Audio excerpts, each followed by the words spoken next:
E aí, galera, eu sou Gabriel Taveira, sou embaixador aqui da Space Squad e eu tô aqui com a minha co-host, a Ali, pela primeira vez presencialmente. Pela primeira vez, principalmente. E aí, pessoal, eu sou a Ali, eu também sou embaixadora da Space Squad.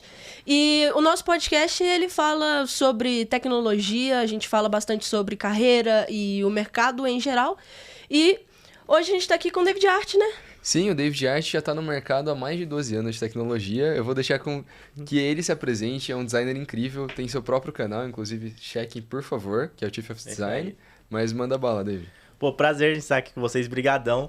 Eu sou o David Art, eu sou designer desde 2009, tenho formação em design gráfico, tenho pós-graduação em UX, eu me posiciono como designer de interação visual. Tenho um canal no YouTube, que é o Chief of Design, também tem alguns podcasts, né, um do próprio Chief of Design e outro, que é o Semiose Podcast, onde eu compartilho conteúdo sobre design e também um pouquinho sobre tecnologia. E tô aqui para trocar uma ideia, bater um papo com vocês aí sobre tudo isso. Perfeito. Hoje a gente vai falar sobre o futuro da profissão, sobre se inteligência artificial vai substituir os designers, se você precisa ter talento para fazer sua profissão, ou se é algo que você consegue aprender com o tempo. A gente vai abordar dos mais diversos tópicos de como foi a história dele, de como ele começou a criar conteúdo, das portas que isso abriu, como foi conversar com o cliente, como é vender a sua ideia. Então fiquem atentos que o episódio de hoje está cheio de conteúdo. Cara, parece que você já grava há bastante tempo o podcast. Como é que você começou com isso? Eu não sei se você já pensava em gravar podcast. Como é que te deu esse interesse de começar a gravar conteúdo? Então, conteúdo mesmo eu comecei a produzir em 2014. Comecei com artigo lá no TIFF, né? E aí criei o canal, criei alguns videozinhos, mas nada assim. Aí a partir de 2017 mesmo eu comecei a produzir muito vídeo pro YouTube. E eu sempre gostei muito de rádio. Inclusive, uma coisa que eu falo assim nos vídeos, né? Que eu tento criar algumas coisas assim pra identificação. Eu falo assim, e aí, tudo belê? No início, né? Uhum. Esse tudo belê foi de um programa de rádio que eu escutava na madrugada. Tipo, era moleque, não tava trabalhando, aí não tinha internet, sabe, assim, naquela época, assim. 2005, sei lá, não tinha computador. Tinha celular daqueles Motorola. Aí eu ouvia muito rádio. Então, tem algumas coisas que eu peguei de rádio. Eu sempre tive vontade de fazer esse podcast. E uma das minhas vontades era meio que fazer que nem um Pânico. Tipo assim, eu ser o Emílio e ter a galera lá, a galera se desenvolver. A galera se matar lá, gerar conteúdo. Só que aí não deu muito certo. Tipo, porque é difícil encontrar pessoas comprometidas pra fazer. Enfim, não dá dinheiro, né? E porque também é perigoso, né? Você tem que encontrar as pessoas certas pra depois não dar problema, também, né? Total. Então, aí eu meio que desisti. Aí foi um caminho eu fazer um podcast sozinho. Já tenho um canal no YouTube, já crio vídeo e tal. Então só foi um braço, uma conversa, né? Que eu fazia uma conversa online, trouxe pro estilo podcast. Agora já esse com o Luan Matheus, ele tem um projeto dele que é Papo de UX. E aí eu chamei ele para fazer umas lives, a gente se encontrou, começou a fazer o conteúdo, na verdade, online. Aí decidiu se encontrar. Aí então o Luan meio que foi como que eu posso dizer? Ele me ajudou em partes nessa minha ideia, assim, né? De ser meio que um Pânico. Porque eu achei o parceiro ali ideal e a gente chamar pessoas e tá fazendo podcast. E eu acho que esse foi o principal. Eu sempre gostei muito de rádio. E o motivo, assim, também é o Flow, né? Flow, Podpah, eles mudaram o mercado. Então, o pessoal começou a consumir muito na pandemia, né? Nossa, cresceu muito. O brasileiro gostou. O brasileiro tem umas coisas legais, assim, né? O brasileiro gosta de muito moda de viola, né? Você pode ver. Antigamente tinha Acústico MTV. O pessoal adorava Acústico MTV, estourava. Aí gosta muito de podcast, gosta muito de BBB. Tem umas coisas assim que o pessoal cria lá fora, o brasileiro pega aqui... E melhora, né? Melhora, amplia, espalha. De um jeito que não acontece muitas vezes lá fora. Tem coisa que vem de fora e fica mais famosa aqui no Brasil do que lá. Sim, total. A verdade é que a cultura do Brasil é pegar outras culturas e alterar pra colocar em cima da gente, entendeu? E aí a gente aplica isso e vira um dia a dia e chega a ter gente que acredita que é nosso. Tipo, eu até pouco tempo achava que BBB era nosso, que era coisa do Brasil. Mas não é. Não. É um reality show que tem pro mundo O BBB é surreal. Se você for olhar nos outros países, tipo uma pessoa que entra no BBB, sei lá, ganha, vai chutar alto, 100 mil seguidor. Aqui é a Juliette ganhou 24 milhões naquela edição lá do Gil. Porra, É muita coisa. A gente amplia umas coisas assim. Pega e amplia. Tipo, que nem cachorro-quente. A gente melhorou muito. Bota purê, queijo e vai que vai. E você já pensava em trabalhar com conteúdo? Ou você tinha outras ideias? Porque você é designer também, Sim. né? Você é designer. E você juntou essas duas coisas. Como que foi esse processo? Você já pensava em... Não, eu vou procurar uma outra... Você tá puxando meu fone aqui. Eu tô percebendo, eu tô tentando não fazer. Você procurou uma forma de juntar essas duas coisas? Olha, nasceu meio que de uma insatisfação minha. Eu trabalhava como designer. Não, na verdade eu era front-end. Aí, front-end. Aí em 2011 eu entrei na faculdade. Aí eu fiquei na dúvida, vou pra programação ou vou pra design? Aí escolhi ganhar menos, fui pra design. Aí tava fazendo design e eu falei assim, pô, eu era muito digital. Meus amigos todos programadores, tipo a Jaque aqui, né? É desenvolvedora, eu conheço ela há 1000 anos. Aí eu peguei e falei, pô, tem que fazer um estágio em design gráfico. Porque eu não vou pra design gráfico, não é a minha área. Tipo, naquela época eu nem falava de UX, de UI, né? Era no máximo web design. Eu falei, não, mas eu não vou querer isso, então deixa eu fazer um estágio aqui. Pra pelo menos eu ter uma vivência mínima. Aí eu recuei, voltei ganhando menos, né? Que na outra empresa como front eu era PJ e tal. E aí eu não gostei da empresa, assim. Não gostava do meu trabalho. Aí eu tinha um amigo que fez curso técnico comigo, que é o Ed, que hoje em dia ele é meu sócio, o Ed Francisco. E eu peguei e falei assim pra ele, pô, eu quero fazer meu portfólio em WordPress. Na época eu não sabia WordPress, né? Eu quero testar. Então eu sempre testava as coisas nos meus sites, portfólios. E aí ele falou, não, vamos fazer WordPress, tal, que não sei o que, eu te ensino. Aí ele me ensinou, eu fiz o site. E aí ele pegou e falou assim, olha, eu lembro que na época do Senac, você já fazia uns vídeos, tipo, num site que eu tinha lá, ao invés de colocar sobre, eu tinha feito um vídeo falando sobre mim. Era a época que o YouTube tava começando. E aí, eu peguei... não, na verdade ele pegou e falou, pô, eu vi que você já fazia alguma coisa, vamos desenvolver alguma coisa? Falei, vamos, bora. Eu já tava querendo sair da empresa mesmo, aí eu comecei a fazer a produção de conteúdo. Aí comecei com artigo, né? Então, como a gente começou com blog e tal, tem muitos artigos no TIFF até hoje em dia que são indexados no Google, o pessoal utiliza muito em faculdade, eu tenho muita referência, assim. Fico muito feliz com isso, tipo, tô criando um artigo lá perto lá de Itaquera, né? Perto do estádio do Coringão. De nada, não sou um cara que, pô, vem de família simples, origem humilde, estudei escola pública a vida toda. Criar um artigo para fulano utilizar na pós, fulano utilizar em faculdade. Então tem muito isso, em livro, né? Já saí referência em livro. Então a gente começou por aí. E aí o vídeo foi um caminho natural. O vídeo eu acabei criando depois... Também porque é uma tendência, né? Assim, acabou expandindo muito, eu precisei criar. Mas o projeto de compartilhar conteúdo nunca... Assim, não foi uma coisa pensada assim... isso vai virar um negócio... Vou conseguir sobreviver com isso... Nada, foi meio que natural, assim. Eu tava infeliz, aí surgiu um projeto legal. Vamos fazer, vamos ver se dá certo. E foi assim, e aí, graças a Deus, deu certo, né? E hoje em dia, realmente, tudo gira em torno do TIFF. Eu tô aqui por causa dele. Assim, projetos, trabalhos, tudo eu consigo graças a ele. Assim, network, é muito, muito gratificante mesmo que eu consegui com ele. Espero conseguir muito mais ainda. Com certeza. Cara, você falou que começou como front-end. E isso é algo que, muitas vezes, eu vejo a galera com dúvida de que área seguir e como fazer essa migração de carreira. O que te levou a fazer essa migração de sair de front-end e ir para design? É uma paixão que você tinha desde criança? É algo que você viu e queria explorar mais? Ou foi por algum outro motivo?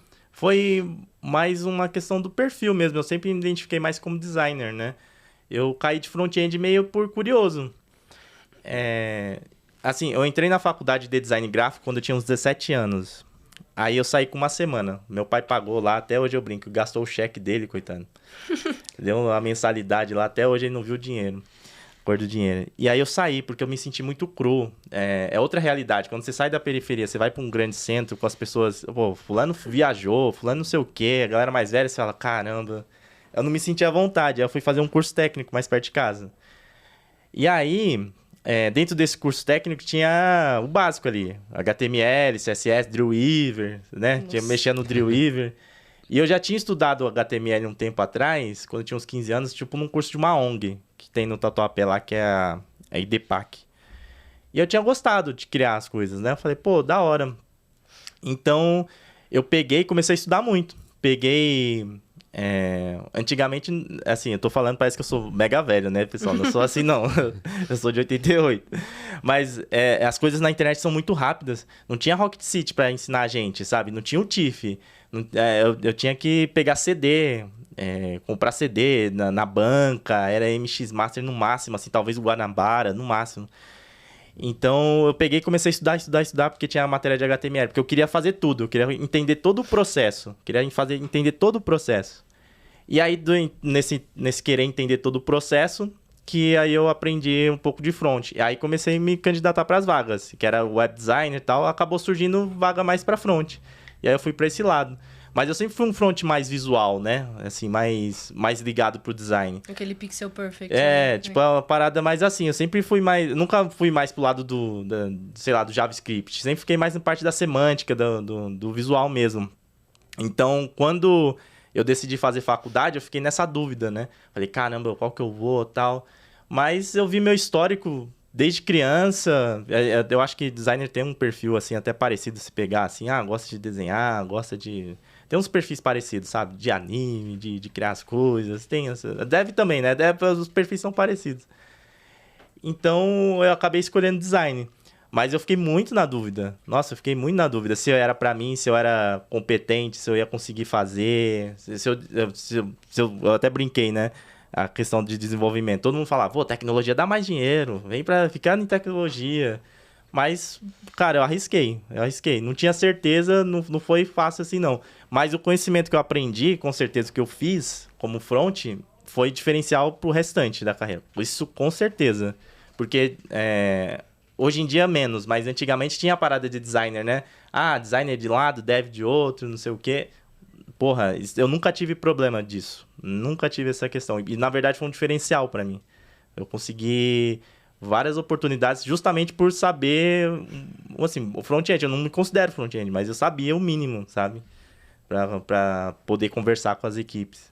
Sim, ter esse conhecimento de front-end ajuda muito o designer e ter um conhecimento de designer ajuda muito o front-end. Eu acho que são áreas muito correlatas, então, independente da área, você precisa saber pelo menos o mínimo da outra para você fazer um trabalho legal. Como designer, você precisa saber que no front você tem um estado de hover. Você precisa saber que você tem um estado de ativo, de inativo. E como um front-end, você provavelmente quer fazer uma interface bonita. Então, entendendo esses conceitos, você consegue abstrair para chegar num resultado final muito legal.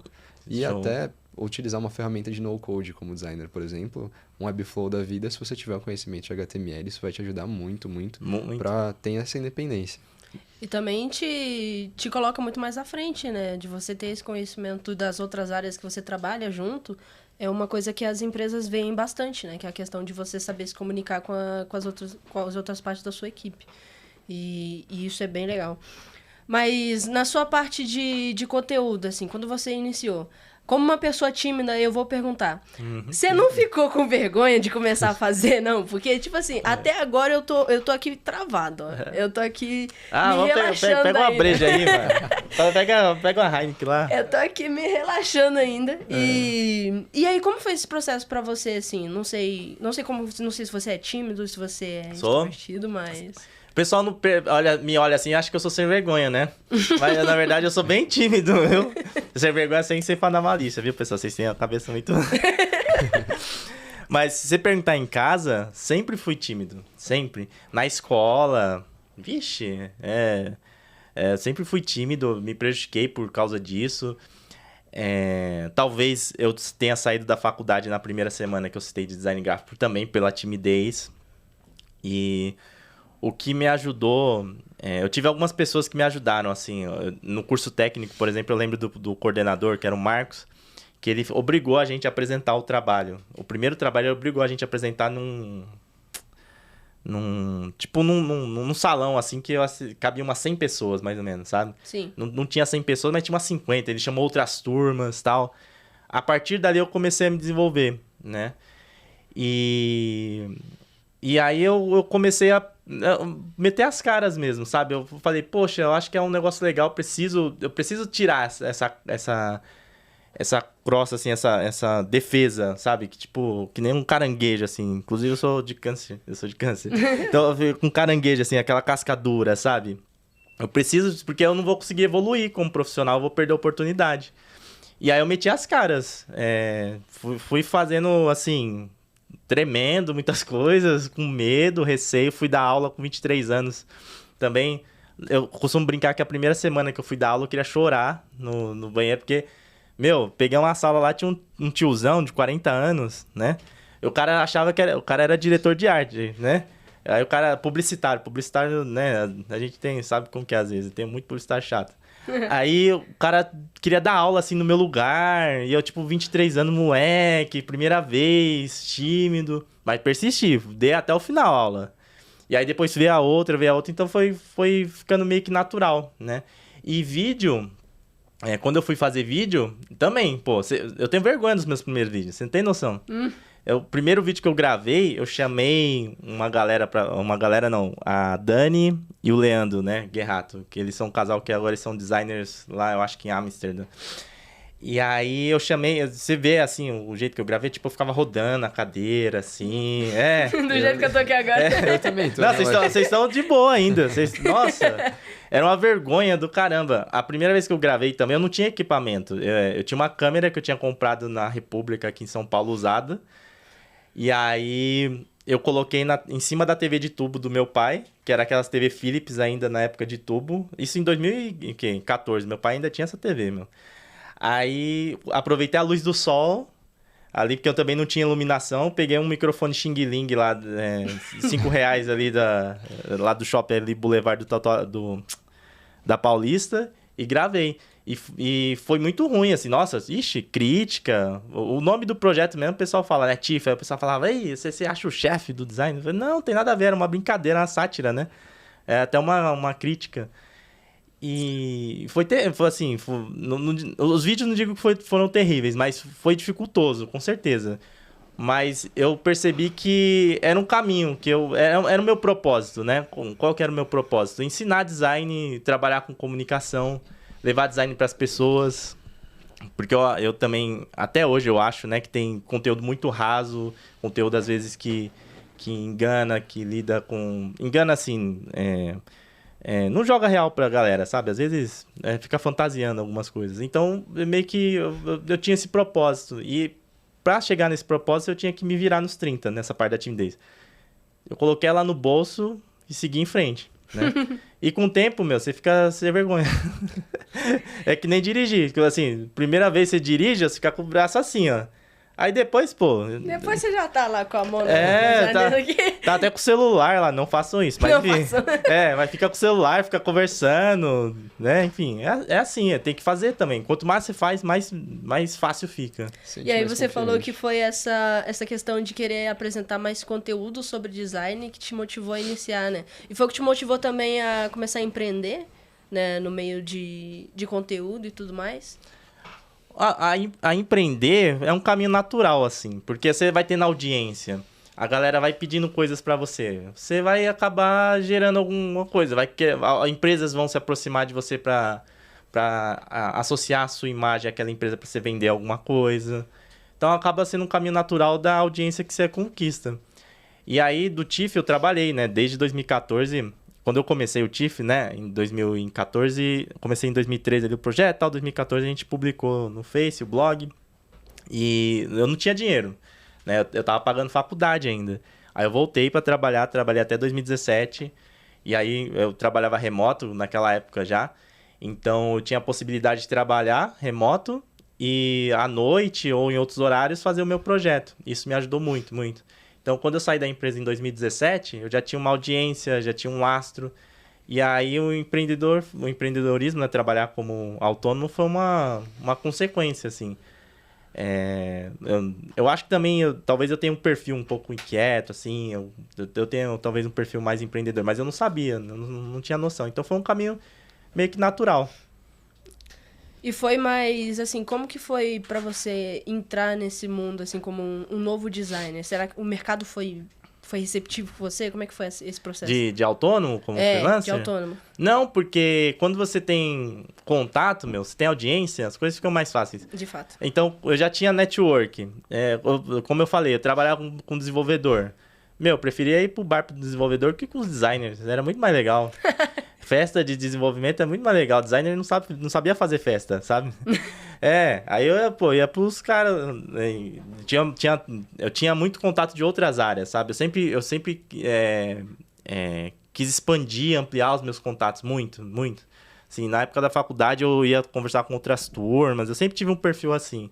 Então me ajudou bastante. E quando eu decidi trabalhar de forma autônoma, eu já tinha um nome, o TIFF, né? Já tinha uma rede de contatos. Então foi natural. E sinceramente, desde então eu nem prospecto tanto cliente assim. As coisas vêm naturalmente.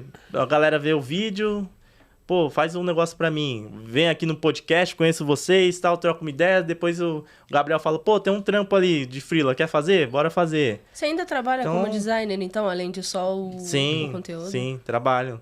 Nossa, legal. Network aqui, a gente já tem um contato, isso daqui mas o designer. Total. Se a gente não tivesse network, a gente não estaria aqui. Exatamente. Então, é importante para todas as áreas.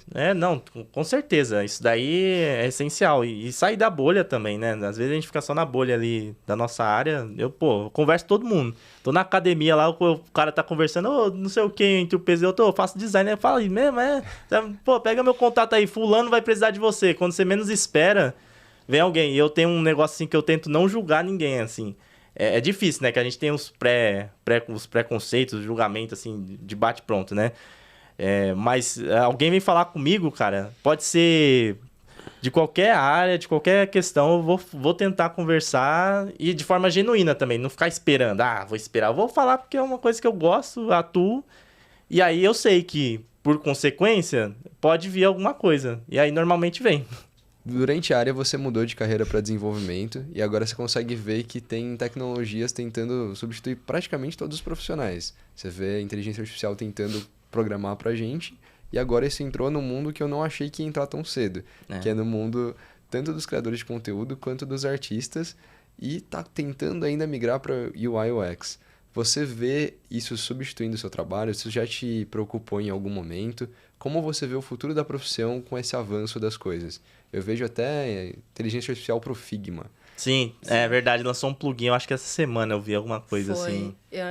Eu acho que ele é relacionado a alguma coisa de padding, eu não dei uma teoria, mas é tipo assim, chega realmente a ser, tipo, do nada, plugin pro Figma aí, ó. O que ele faz? Não, ele faz tudo. Ele faz tudo, põe aí que ele faz. E é bem estranho isso, cara. Assim, eu acho que as tarefas... entre aspas, né, mais braçais, repetitivas e tal, a inteligência artificial vai substituir, como já vem substituindo há um tempo. Agora, pelo menos falando mais do lado de design, né, porque é o meu lado aí, acredito que não vai substituir um UX, um product design, não vai substituir, porque tem muitas coisas que a gente tem que pensar, estudar, pesquisar, e a inteligência artificial pode nos auxiliar nesse processo, né? Te dar a base. Mas, como que a inteligência artificial vai substituir totalmente um UX-Writing? Não tem como. Dependendo do público que você está lidando ali, você tem que saber como conversar ali, enfim, alguma gíria, alguma questão... Algum gatilho. Não tem como. Agora, a questão é o seguinte, você tem que levar a sua profissão, o seu pensamento, né? Como você enxerga. Também, assim, se você fica nessa camada mais dos artefatos ali, dos entregáveis, alguma coisa realmente a máquina vai substituir. Agora, se você consegue pensar, se você consegue evoluir para negócio, se você consegue evoluir para experiência... aí eu não vejo, por enquanto, a artificialidade dessa inteligência substituir o que a gente tem, que é isso, que a gente tá fazendo agora. Né? A criatividade, a relação humana, não tem como. Eu espero que não, né? Porque vai que aparece a Skynet aí eu já até falo, o Schwarzenegger tá tá velho, não temos mais o Rambo, não tem mais o Will Smith que se ferrou lá. Então, as máquinas, infelizmente, não tem mais ninguém pra salvar, entendeu? Espero que não. Eu acho que a gente tá no ano da inteligência artificial e vai vir muita coisa assustadora, mas eu não acredito que elas vão conseguir substituir completamente toda a profissão. Eu também acho que é mais uma ferramenta, mas, pô, tem algumas coisas que você citou ali que são profissões e subprofissões do design, tipo o UX-Writing, que você disse que acredita que a inteligência artificial não conseguiria substituir. Você pode explicar pra gente mais ou menos o que é o UX-Writing, qual que é a diferença de UX, o que é UI? Sim. Porque eu mesmo não sei o que é essa parte de writing. Boiei também. Não, é que se você pega... inclusive, né, tem muita confusão. Outro dia eu tava vendo um meme, sabe aquele meme do Homem-Aranha, um apontando pro outro? Aí tava assim, UX Designer, UX UI, Product Design, enfim, existe uma confusão mesmo, a gente tá se entendendo. E se parar pra pensar, design digital também é muito novo, né? Então até é normal isso daí. Agora, no caso de UX Writer, seria a pessoa especialista em texto, né? Então, quando você tem uma comunicação com o cliente, por exemplo, no WhatsApp, né? Você tem uma experiência, uma troca de experiência ali através de texto, né? Você manda, o bot responde, enfim. Então, o UX Writer atuaria nesse contexto. Eu não sou especialista, não lido muito com o UX Writing, né? Mas ele foca justamente nessa interação via texto, eu acho que talvez via voz também, com o usuário. Então, ele vai pensar na melhor maneira de se comunicar, quais opções dá para a pessoa responder, enfim, mas mais nesse sentido. Ele faz uma pesquisa de mercado, então, com as pessoas para entender qual a dor delas, mais ou menos. Tem aquela coisa do persona, né? Não, isso daí toda design todo deveria ter, na verdade. Porque design Só explicar um pouco... Explica primeiro o que é um persona, né? Para o pessoal que não sabe. Persona seria a personificação, né? Literalmente, do seu usuário. Então, assim, você faz uma pesquisa, você identifica ali o que a pessoa gosta, o que ela não gosta, que você falou aí, as dores, né? Você pode identificar a idade, enfim. E aí você vai criar um perfil... que seria essa persona fictícia ali, tipo, o seu cliente ideal ali, o cliente que mais compra o seu serviço. Então, através de pesquisa, né? Através de entendimento. E aí, a partir disso, você começa a elaborar os estudos para que você possa criar para aquele tipo de perfil, né? Para aquela pessoa. E aí tem várias coisas para se fazer para chegar nisso, né? Tem várias ferramentas de pesquisa qualitativa, quantitativa, entrevistas, tem gente que faz benchmarking, até desenho, né? Dá nome, faz desenho. Não, você dá nome, tipo, você fala, ó, por exemplo, Leonardo, tal. Aí você cria a descrição lá, empreendedor, não sei o quê, tantos anos, atua em tal não sei o quê. O que ele gosta de fazer? Ele lê livros, joga futebol, a dor dele é não conseguir vender, sei lá, no final de semana... Aí você vai criando, aí tem jornada do usuário, tem muitas ferramentas dentro de processo. Mas o que eu falei, essa questão que todo mundo deveria fazer, porque design é isso. Design, na minha opinião, é ciência também, né? É uma coisa exata. Então, você tem um entendimento, você tem a pesquisa, e seja gráfico, seja digital, essa parte de entendimento do problema... que é a coisa principal, talvez as pessoas não sabem, né? As pessoas criam sem saber do que precisam fazer. Então, só estão criando ali. Então, é para qualquer design. Eu acho que é a base de qualquer design. E seja isso, enfim, qualquer área. Por isso que eu fiz essa ressalva aí dessa questão. Mas, pô, persona... são tudo termos, assim, que eu acho que vocês não lidam, né? Não, a gente não costuma ver. Tipo assim, eu sou bastante curiosa, eu vejo um pouco de tudo. Outro dia eu tava estudando marketing, outro dia eu tava vendo um curso de barbearia. Então, tipo, eu vejo um pouco de tudo. Aí eu vejo, tipo, de vez em quando, você faz o persona do seu produto e você faz isso. E daí fica aquela questão, porque não são termos que os desenvolvedores veem no dia a dia. Então, aí que tá também, que eu acho que o designer dentro da empresa, ou a equipe de designer, tem que apresentar também esse tipo de coisa. Tem que falar, Dev, você tá criando aqui o que você está fazendo, esse código que você está desenvolvendo, vai ser uma pessoa que vai utilizar. A pessoa que vai utilizar tem esse perfil aqui, tá vendo? Por isso que quando eu peço tal coisa, é importante, sabe? Eu não estou pedindo porque eu acho. Não, aleatório. Aleatório. É porque eu pesquisei, né? Porque eu entendi e a partir disso eu passei para você. Então, eu acho que é até um dever do designer. O designer tem que ser uma pessoa, não diria evangelista, né? Não sei uma outra palavra assim. Criar uma empatia, né? Criar aquela relação mais pessoal entre... De você saber as dores dos outros e os outros saberem as suas dores.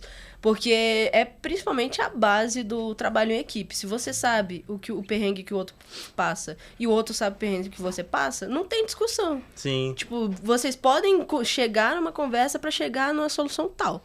Beleza, isso daqui não dá pra fazer. Normalmente tem muito isso, né, do design do desenvolvedor, de querer fazer uma coisa e, a gente não consegue fazer isso agora no prazo que a gente tem. Daí você vai lá e faz toda aquela conversa com o design. Vamos tentar conversar aqui numa boa. Eu normalmente costumo manter realmente uma relação mais próxima com os designers do meu time, justamente por isso. Porque chega um momento assim, se eu só virar pro PO ou pro gestor e falar, não dá pra fazer, pronto. Aí chega no designer, aí o designer vai achar, não quer fazer porque tá... Porque não quer fazer. Aí, quando você dá um contexto pras coisas, olha, não posso fazer isso aqui porque essa tecnologia tal não tem suporte pra isso, e não sei o quê, e a gente tem o prazo tal e não consegue... Dá uma amenizada na situação pra chegar numa solução. Sim. Com certeza. Eu já tive problemas de, sei lá, um desenvolvedor falou que não podia... E aí, assim que ele sai da empresa, alguém vem e fala, e agora? Pode? Tipo, não pode ainda. Mas às vezes a pessoa só achou que ele tava de birra, porque é pessoal. E é importante para os desenvolvedores também entenderem pelo menos um pouco desses termos. Porque você não precisa ser um especialista em UI UX. Mas todo mundo tem, sei lá, aquele amigo que chega em você e fala, pô, eu quero construir um aplicativo aqui. O que você acha dessa ideia desse novo Uber? E se você não souber julgar aquilo, se você não souber chegar, fazer as perguntas certas para descobrir qual o problema que ele está tentando solucionar, às vezes você vai aceitar fazer um aplicativo que nem resolve uma dor.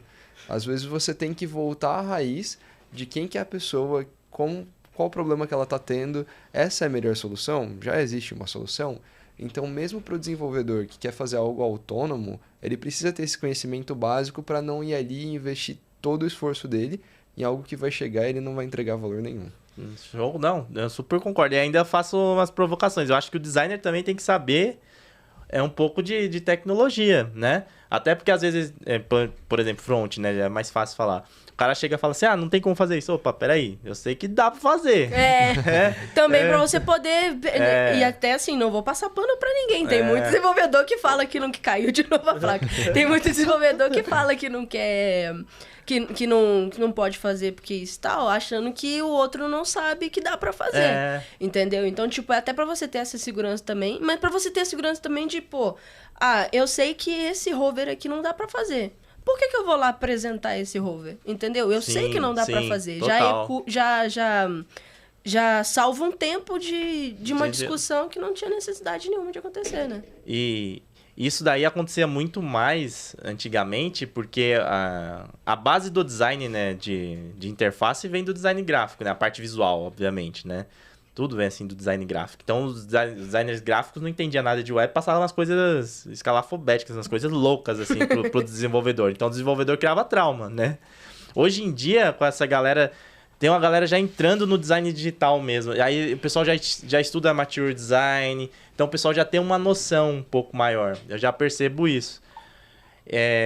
Mas, mesmo assim, eu acho que tem que saber de tecnologia para conversar melhor. Às vezes, assim, eu sei que pode fazer, mas você tá falando que não dá. Por que não dá? É prazo? É tempo? É equipe? Tá faltando gente? Então, vamos ver. E também o desenvolvedor, a empresa como um todo, né? O time, o squad, enfim, todo mundo está trabalhando também em prol, ou deveria estar trabalhando em prol da experiência do usuário. Sim. Porque o que você vai gerar vai ser um produto, vai ser um serviço que a pessoa vai utilizar. E você está desenvolvendo, você também está projetando experiência, né? Claro que você vai falar, o designer que está pesquisando, etc. Mas faz parte, toda a equipe, toda a empresa que deveria pensar focada no usuário. E aí, claro, aí que eu falei, eu acho que o designer tem que ser um evangelista, chegar aqui e falar, ô Dev, vamos fazer uma talk aqui, meia horinha, olha, persona isso daqui, por exemplo, né? Isso, qual que é a função da persona, por que a gente criou isso daqui? E explicando, e ao contrário também, né? Vocês explicar um pouco do processo do dia a dia. Eu acho que isso é bem legal. Inclusive, quem quiser saber sobre persona, tem vídeo no meu canal aí, depois você pode conferir. Acesse. Mas uma coisa que eu percebi porque começaram a fazer é, por exemplo, vão apresentar um projeto novo. Normalmente, quem apresenta é o PO. Pega o design, vai lá e apresenta e fica por isso mesmo. Uma coisa que a gente costuma fazer é os designers apresentarem o projeto. Porque aí já mata 2 coelhos com a paulada só. Você tá apresentando, a gente fala, olha, isso não dá pra fazer. Aí eles falam, beleza, como que a gente pode resolver isso? E já resolve ali na hora. Então, tipo, já resolve em tempo limite, assim, e fica dentro do prazo. Então, tipo, é você saber que tem coisas mesmo que não dá pra fazer, mas que dá pra resolver na conversa. Não precisa ficar fala pelas costas, né? Sim, não precisa ficar falando pelas costas. Não, porque desenvolvedor ele não quer fazer nada, não. David, eu vejo que tem, várias ferramentas do design e ferramentas bem consolidadas. Tem a persona, tem as estratégias de espaçamento e muitas vezes as pessoas têm uma visão de design muito artística. Isso leva as pessoas a se considerarem, tipo, quem é designer às vezes nasceu com o dom do design e eu não sei se é muito bem assim. Então eu queria perguntar se quem está assistindo, por exemplo, se não era a pessoa que desenhava sempre todo dia, se não é a pessoa que consegue fazer uma caricatura de última hora, se ela ainda pode ser designer. Assistir anime, né? Não é a pessoa que assiste anime. Pô, eu quero que lance logo Attack on Titan. Nossa, nem me fala. Attack on Titan, última temporada, versão 48. Vamos ver se sai. Então, é natural esse pensamento, assim, porque se você pegar a história do design, ele vem a partir da arte, a partir dos artesãos. Aí veio a Revolução Industrial, veio até o movimento, acho que Art Deco, né? Que começou a enveredar pro design e foi evoluindo, a gente tem hoje em dia da maneira que está. Então é natural ter esse pensamento, se confundir com arte, pensar que tem dom. Eu acho que é legal ter, se possível, né? Ter não diria um dom, mas ter um pensamento para arte, assim, um viés para arte. Eu acho que a pessoa precisa gostar de arte. Eu acho que pelo menos isso. Até porque a gente vê muita coisa igual hoje em dia. Tá tudo... Sabe aquele filme lá do bichinho amarelo lá? Qual que é o nome? Minions, isso. Então, tipo, os layouts estão tudo Minions, assim. A gente tem que fazer coisa de política, pessoal. É só do filme mesmo.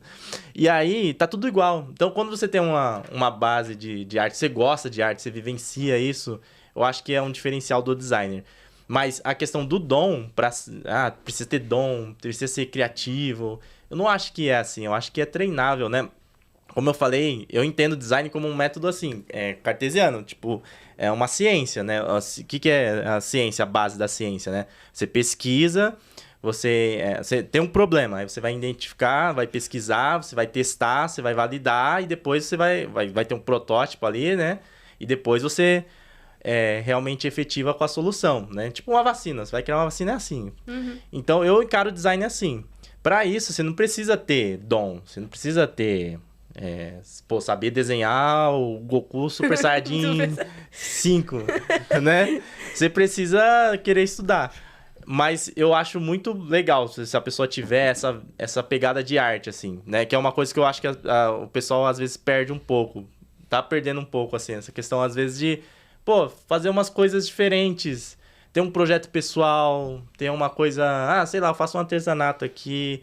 Eu gosto eu vou no MASP ali, vou me envolver com música, algumas coisas assim que acabam agregando para sua visão como designer e acabam te ajudando a se diferenciar nesse mercado que tá muito parecido as coisas. Tipo, você pega uma interface, hoje em dia, você consegue criar interface com inteligência artificial, né? Você pede lá para digitar lá, o bichinho cria pá. Então, é esse diferencial que vai fazer a diferença, né? A diferença. Mas só complementando, então, eu acho que não precisa... ter dom, nada do tipo, não. Mas Mas se a pessoa souber desenhar, enfim, é melhor. Ela vai ter vantagens também. É claro que vai ser mais fácil para ela. Tem muito ilustrador que é designer também. Capacidade criativa, né? Total. Já é treinada desde cedo. Mas, por exemplo, eu sei que na área do design tem muito essa questão de você seguir o que o mercado tá seguindo. Ultimamente o mercado, e dá pra ver até ali no coisa, é neon, é essas coisas mais dark mode. Mas o que você acha sobre isso? Tipo assim, como que você consegue continuar criativo e aplicando a sua imagem nos seus designs, mesmo tendo que seguir essa coisa do mercado? Porque quando você tá numa empresa, o que você quer fazer, dane-se, né? Você tem que fazer o que a empresa quer. Tem que entender o seu papel também, né? Porque às vezes eu fui assim, eu entrei numa empresa, era pra mexer com front, inclusive. Aí o pessoal mexia com... Não, eu acho que era tabela. Eu não sei se eles estavam com tabela ainda. Só sei que eles falaram assim pra mim, ó, a fonte você utiliza 12px. O tamanho da fonte. Eu falei, não, que 12px? Vamos meter CSS aí, vamos fazer um negócio, os caras me demitiram. Sabe? Na época, né? Sério? Só por causa de uma fonte? Não, falei outras coisas, assim, né? Eu fui chato, mas era isso. Eu queria chegar na empresa e mudar. E você não muda. Quando você tá iniciando, você não muda nada, né? Na verdade, nem quando você consegue cargos mais altos. Se você não tiver o suporte do líder, do cara mesmo, se não vir lá de cima, eu acho que do CEO, do presidente, se não vir lá de cima uma cultura, você não consegue mudar muita coisa na empresa. Então tem que ter essa consciência. Eu tô trabalhando aqui, eu quero meu dinheiro, eu vou fazer o que tá tendo. Eu posso ir implementando algumas coisas, propondo algumas coisinhas assim de leve, total, entendeu? Isso eu acho que até uma iniciativa. Uhum. Agora, referente a essa parte de tá fazendo tudo igual, que nem você citou aí, eu acho que cai um pouco nessa questão da arte também. Um pouco do distanciamento do designer com a arte, sabe? Não é que design é arte, não é isso. Design como eu falei, é uma ciência pra mim, né? É uma ciência que usa arte em certos que tem elementos artísticos, enfim. Beleza. A arte é uma coisa, a arte é expressão, né? Exatamente. Você não depende de outro ali pra fazer arte. Você faz porque você quer, entre aspas.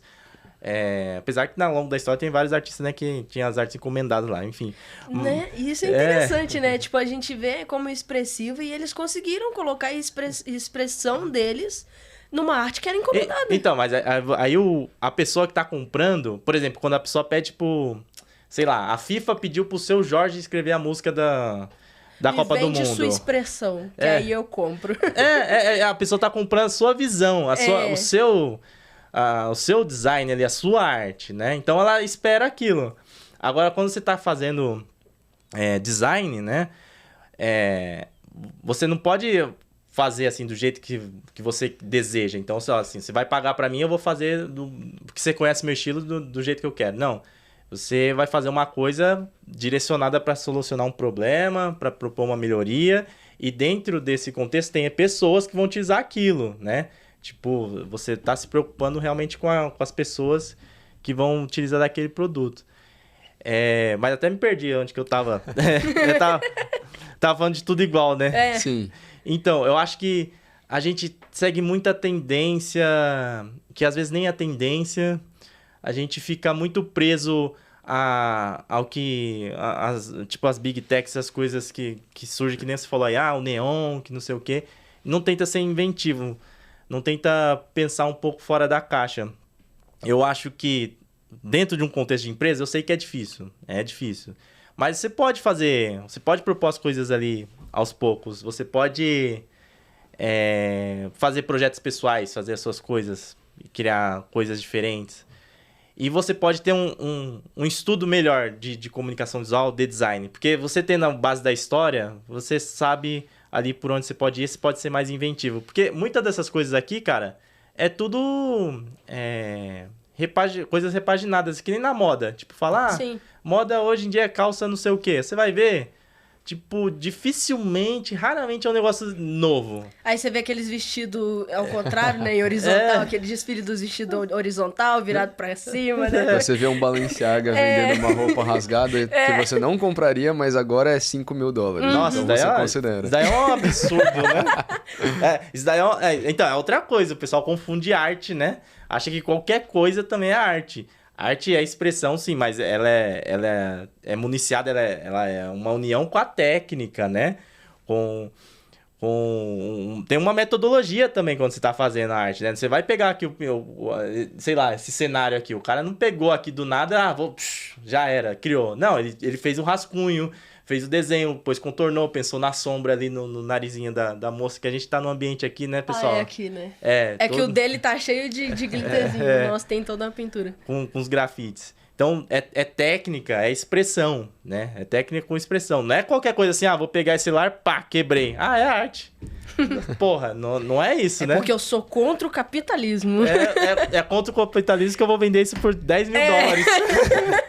Exatamente. David, pra ir caminhando mais pro finalzinho, tem uma última pergunta que eu queria te fazer. Nesse mundo que tá tudo mais ou menos a mesma coisa, como você faz pra vender os teus projetos? Pra vender alguma coisa diferente, pra tentar convencer o cliente que aquela é a melhor ideia? Não sei se esse é o melhor termo. Sim. Mas como você faz vende isso? a sua expressão, David? Como vende a minha expressão? Graças ao TIFF também, muito quando as pessoas me contratam, elas já esperam alguma coisa de mim, assim, tipo, então, depois de tanto tempo trabalhando e tal, você meio que ganha uma autoridade que as pessoas já confiam um pouco mais, ou quando elas contratam você, elas já esperam um estilo, já sabem mais ou menos ali a forma como trabalha, então eu não tenho muito problema com isso. Agora, o que eu tenho entendimento é justamente sobre prazo, sobre tempo, sobre o projeto, né? Para quem que ele vai atender. Também não é assim, não é porque você precisa ser um pouco mais inventivo, porque você precisa propor novas coisas, que você vai ficar tentando recriar a roda toda hora, né? Vai colocar o menu lá, sei lá... No meio, assim. No meio. Deixa o menu no meio. Tem padrões, né? Vamos com calma, né? É uma coisa, outra coisa, outra coisa.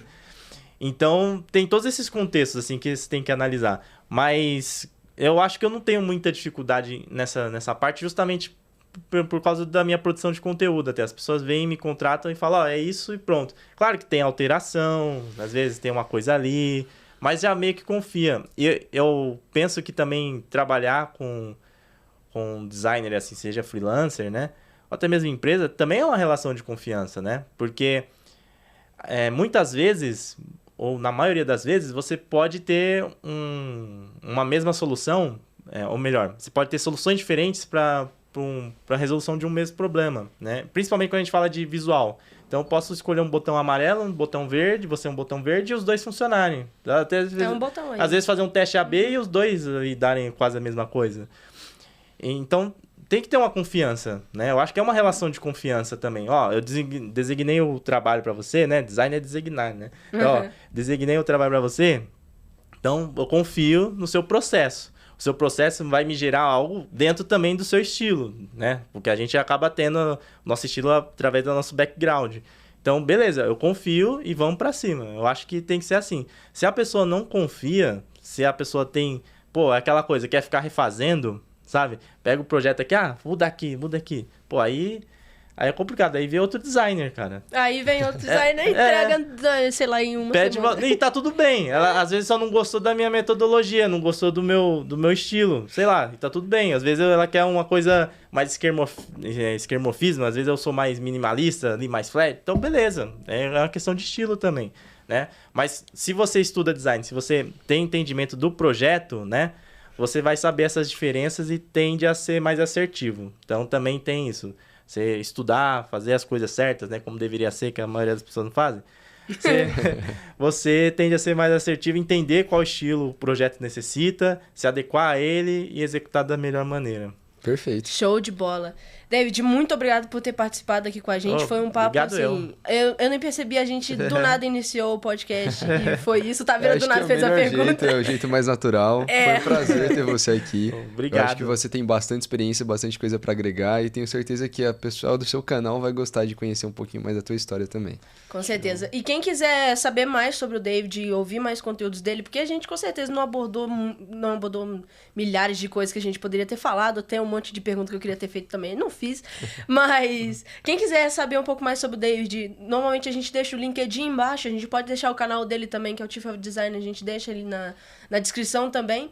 E é isso, muito obrigado por ter participado com a gente. Se o pessoal quiser que você participe de novo, talvez, comentar. Aí, vocês que mandam, viu? Deixa os likes aí, pô, compartilha aí pra eu voltar. Se quiserem talvez, que ele volte de novo, deixem também perguntas que queiram fazer pra ele, né? Porque eu e o Taveira aqui, a gente faz as perguntas que a gente imagina que o pessoal queira saber, mas existem milhares de coisas que dá pra gente compartilhar. Ele abriu uma caixinha de perguntas. Isso, tem uma caixinha de perguntas. Deixa eu abrir uma caixinha. Será que tem alguma interessante aqui? Às vezes também ninguém respondeu, né? Vai saber.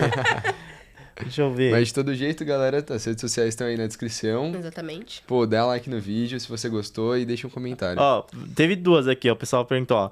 Manda bala. Léo, se você voltasse no tempo, escolheria outra profissão que o design? Se sim, qual? Essa é uma pergunta. Essa é uma forte. E teve a outra, na sua opinião, como vê o mercado em 10 anos? Boa, essa é uma pergunta ótima. Por favor. Pode responder? Claro. Pode, fica à vontade. Bom, a primeira, não. Não. Não escolheria outra profissão. É isso. Desempregado. Herdeiro. Herdeiro. Pô, meu pai nem é rico pra ser herdeiro, viu? Ô pai, cara. Tristeza. Que tristeza. Mas, pô, sei lá, ia ser alguma coisa de esporte, viu? Eu gosto de esporte. Mas eu também não levei muito jeito, não. Eu queria ser Corinthians lá, no estádio e tal, mas não deu certo, infelizmente, né? Mas se não, eu acho que design é isso. Eu trabalharia com comunicação, no máximo comunicação ali. Ou tecnologia, tudo que tá em volta, assim. Então não mudaria, não. Legal. E na sua opinião, como vê o mercado em 10 anos? Eu acho que surgirão novos termos. Vai ter um entendimento melhor sobre o que é design digital hoje em dia, essa questão de produto digital. E algumas áreas, alguns cargos tendem a não existir mais. Com certeza, algumas coisas que a gente está falando aqui, talvez UI, não sei, alguma coisa assim, vai modificar e talvez não morrer, mas modificar a ponto de ser uma coisa nova, sabe?